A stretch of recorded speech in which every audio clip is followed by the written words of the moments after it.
Hey guys, welcome back to Barry T's Garage. Today, Ed's going to tell us a little bit about, you see that? Got some clutches there. We'll show you around. Okay, Ed, what kind of mischief are you into today? I don't know, What's we'll happening? have some fun doing something. There's always fun things to do and enjoy life and whatever else and have fun. So today we're going to do a little clutch repair. And so we're going to build a clutch for this Flathead Ford, which is the same as any other clutch. Sure.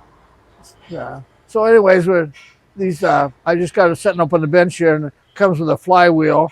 Okay, I'm going to interrupt you, Ed, because I want to know, how is it that you know about clutches? What's your background in clutches? Again, I grew up when we had clutches and transmissions and stuff, and again, when we had something broke, like I said before, it's survival. You didn't have any money to go buy a new one. They didn't cost much anyways, and maybe you put a used clutch disc in and not a new one, and took it apart and fixed it and found out what made it work. Okay. It's the main thing is what makes the clutch work. And once you know that, and you know some of the dimensions and things like this, well then you can fix anything. Right. So clutches are pretty simple. Okay. They really are.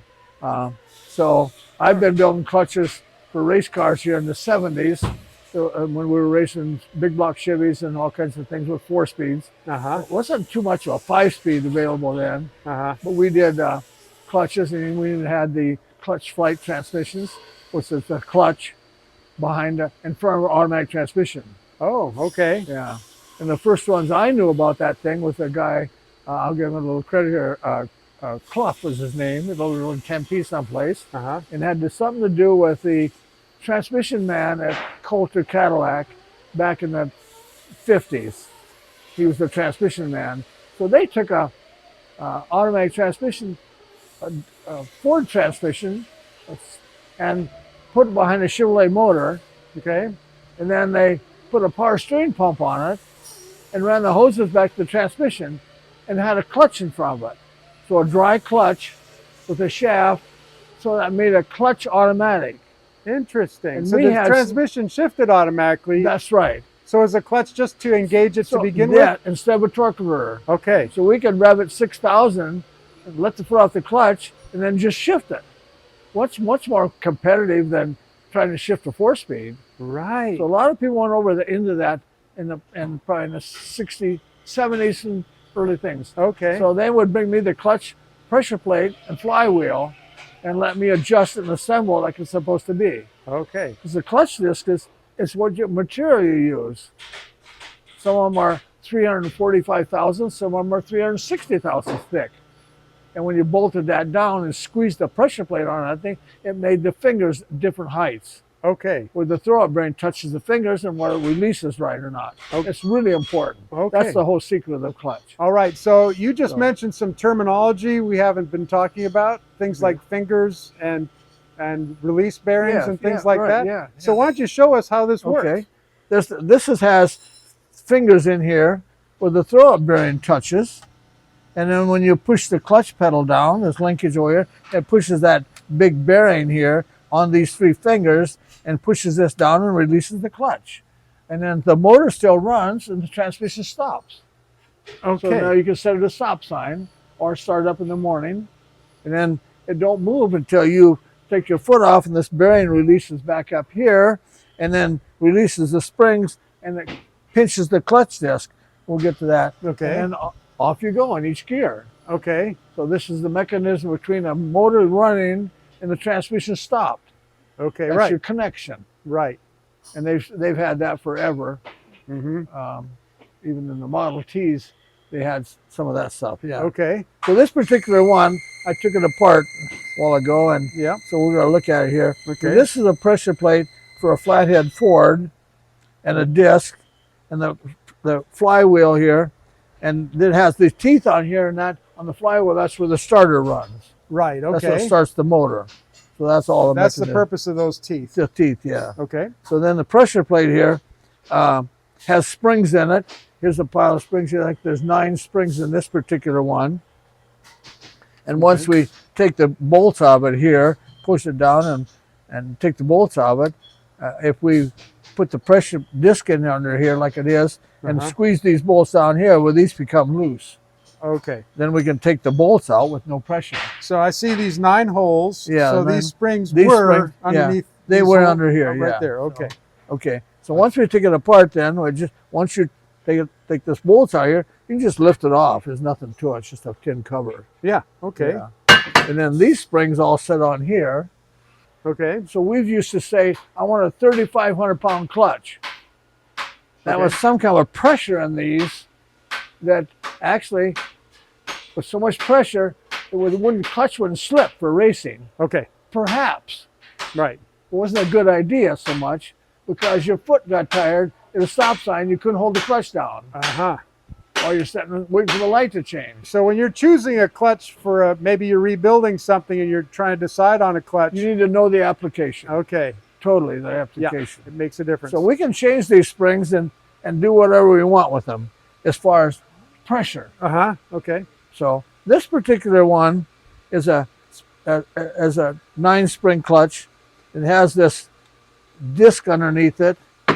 And there's the original clutch disc that we're going to put in it. It looks like it's, and then we pinch it in this flywheel and put this pressure plate back on it again. Mm-hmm. And then we can assemble it that way. Test our springs, put them in here. Okay. Put washers on them, whatever we need. But it's got 3 springs here that don't have as much tension on them. Okay. We've got to find that out because we've got to test them all with the spring pressure. This particular one has square adjustments on them here, right here on these fingers. So when we get this all done, we're going to take it with a dial indicator and make sure these are all the same height, as perfect as we can get them. Oh, so when they put the pressure plate on here, mm-hmm. then that if we had one down further than the other ones, then particular like that, then if you release the clutch, it's going to release these 2 and not that one. Uh-huh. So now only 1/3 of the clutch plate won't release. So it's going to jerk, jerk, jerk from the stop sign. Oh, I see. Yep. It won't be smooth.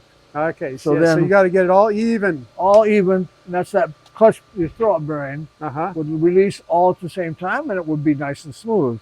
Uh-huh. So this particular one we'll get into a little bit more. So this particular one, when they balance the motor, we need to balance this assembly too. Okay. So we're going to balance the motor. That's why I tore it apart. Is that we're going to balance the motor, and then we're going to put the flywheel on it and balance that. Then we're going to bolt this on it and balance this. Oh, So great. if you ever had trouble, if you just change this, you don't have to rebalance the whole motor. Amazing. That's and if great. you just change the flywheel, you don't have to balance the whole motor for that. You can change each one. I love that. Yeah. So now it's each piece is balanced by itself. This particular one, when they were balancing it, Uh-huh. they had either this plate here, Mm-hmm. this clutch plate, there's something was wrong with it where instead of welding a chunk of steel on here Mm-hmm. or doing something to balance it, Yeah. what they did, they stuck their drill bit through these holes. Oh, you're Close kidding. together, and they drilled these 3. Oh, wow. I hadn't noticed that. Wow, they're like gone. Yeah. So this was heavy. Uh-huh. Even though it looks the same, it's a piece of cast. And Yeah. somehow in the production, this is heavy right here. And so it would wobble, shake like mad. Wow. So they drilled these holes. I mean, there's almost nothing left. Yes. That's Look at quite a bit of that. metal. That's a lot from gone. these. Yeah, there's 3 of them. This one here is not so bad. Right. But they had the opportunity to go right through these holes Uh-huh. with the drill bit and balance it.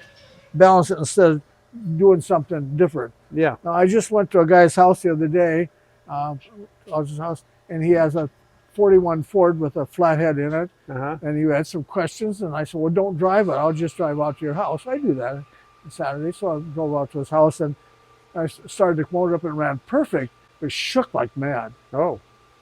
It shook so much. It's rare to see a motor shake that much. Uh-huh. Like I told him, he didn't know much about it, but he did. He knew what he was doing. But I says, Yeah. I've never seen a flathead. There's nothing inside of a flathead that will shake that much. Yeah. It's got to be the pressure plate. Oh, so you knew that. Wow. I told him, just stop, don't drive it, because it'll shake it apart. Take the motor, it'll ruin the motor. Yeah. So I says, just take the motor out, bring it the whole motor to me. Yep. I says, I'll tear it apart, and we can put some of this stuff on our balance machine, like balance a tire, and we can spin it and find out what's wrong with it. Okay. And then we can tear the motor apart and see What a so great, we get it assembled. Yeah. what a great way to fix it. So now we'll go back a little bit more technical. Okay. These have weights here. That's a weight. Right. So as the centrifugal force goes around and gets up to 3,000 or 4,000 RPMs, Yep. this weight swings out for weight. This weight can have more pressure on this pressure plate than the springs. No way. Yes. Really? Yes. Huh. So in our race cars, we sawed the weight off. No. We cut the weight off and drilled a hole through it. Okay. Then we could add as much weight in here as we wanted. So you made it adjustable. Yes, adjustable when the spring pressure this would take off. So we could, some of our cars we had was so light springs, maybe only 2 springs or 2 in each set. So maybe instead of 9 springs, we maybe had 6. And the car would hardly move until you rev the engine up. Wow. So we would just go up to the starting line in a dragster, and it would hardly slip in the clutch because there was no spring pressure. And we had it in gear, so as soon as we accelerated the thing, that was the first slipper clutch. Wow. So it would just slip at about 3,000 RPMs or 4,000 or even up to 6,000 or 7,000. Right. These weights would produce more spring weight than that and not slip at all and spin the wheels, and we were much faster then. Wow. So instead of, I guess nowadays it'd be a high stall. It would be a high stall torque converter. Right. Or else a slipper clutch. Uh-huh. And that's like all the new dragsters have. Clutches. Maybe you shouldn't get into that. Yeah. But they have some 4 disc or 5 disc. Yep. And weights on them. Yep. And then they're computerized, the throw-up bearing. When a top fuel car, the throw-up bearing goes out a little bit and pinches 1 or 2 clutches. And then it goes out at certain RPMs, it moves again, all computer. Right. And hydraulic pressures run the throw-up bearing in and out. Right. Yeah, kind of the opposite of this primitive setup. Yes. They're very sophisticated. Yeah, real sophisticated. But we used to do it years ago in the 70s. We cut the weights off and put a bolt through it. Well, We added washers and whatever we wanted. We weighed everything and wrote everything down. So That's that was cool. super Yeah, cool. so you were leading the way back then. Yeah, way back then when we had to think about something what we were doing. And to get an advantage over somebody else, we maybe told them what we were doing and maybe we didn't. Maybe not. Maybe not, yeah. I love those maybe nots. Those are Yeah, fun. maybe not. So that's what's about the clutch. Okay. And then these discs are different sizes, thicknesses, like I said. Oh, yeah. Some are 340 thousandths and some are thicker. Yeah. And then we had some where a clutch disc was on our race cars that was solid and no springs. Now, what do those springs The do? springs are, this is hooked to the transmission Right. Okay. and this is hooked to the motor. Okay. So when actually you take off or let the clutch out, all these springs, this center of it has to twist a little bit Okay. and tighten all these so it don't shudder Really? when That's you take off. Oh. Yeah, when you take off the stop sign Uh-huh. or take off in the street, just normal driving, these have to, all of them have to move every time Because when you you're shift just looking at it, you don't realize that anything's These are moving hooked, there. yes. They all twist and compress these springs. So now So you can, this hub is a moving part. that's right, Okay. moving from the outside. Yeah. This is one piece and this is the other piece. So Okay. that slips a little bit and makes it smooth driving. So in Wow. our car, we could buy a disc with no springs. Okay. It's just solid. Then we could buy a disc that this is riveted on. These are lining like brake lining. Look at that. They're riveted on, I They're guess. riveted, yeah, on both sides. They're riveted. So you Uh-huh. can change just the fiber. Okay. So then you can get different thickness of fiber and you can get different material. And years Okay. ago, we did some research on some of our cars Uh-huh. with metallic clutches. Oh, really? Okay, like metallic brakes. Yeah, metallic brakes. So these were bonded on here. Okay. And then so they were metallic. So then there was no thing. So this disc here actually has a spring inside of it. Really? Yeah, between these two pieces. See, Oh yeah, it springs back a little bit. So that's the other cushion. Huh. So you got a cushion here, you got a cushion here, and then you got some springs. You got all kinds of mechanisms going on here. But this spring here is a little bit to make it easy, smoother. Right. So our race car clutch, we didn't need that. So with the metallic lining bonded on this piece of steel, then you didn't have this spring. Okay. So it made contact right away.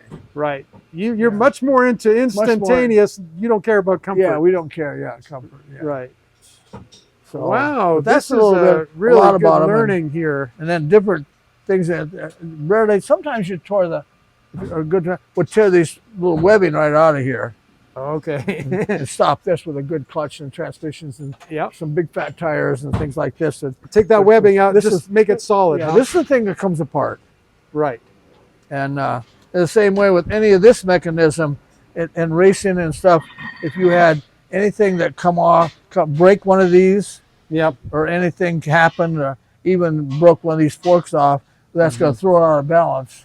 And at 5,000-6,000 RPMs, cause a lot of damage. This thing comes apart and tears up the transmission and the floorboards and everything else. That's why you have to have these scatter shields or steel shields around this clutch.